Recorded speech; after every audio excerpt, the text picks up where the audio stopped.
बारामतीमधून लढण्यास मला फार रस नाही। मी 7 ते 8 वेळा लढलो। बारामतीच्या उमेदवारीबाबत अजित पवारांकडून स्पष्ट। माझ्या विरोधात कुटुंबातील उमेदवार देण्यासाठी अजित पवारांवर दिल्लीमधून दबाव। कर्जत जामखेडमधून दादांच्या उमेदवारीचे रोहित पवारांचे संकेत।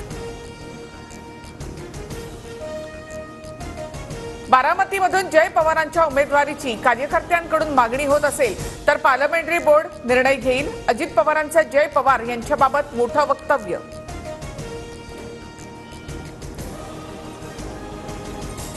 युगेंद्र पवार शरद पवार गटाकडून विधानसभेच्या रिंगणामध्ये उतरण्याच्या चर्चा।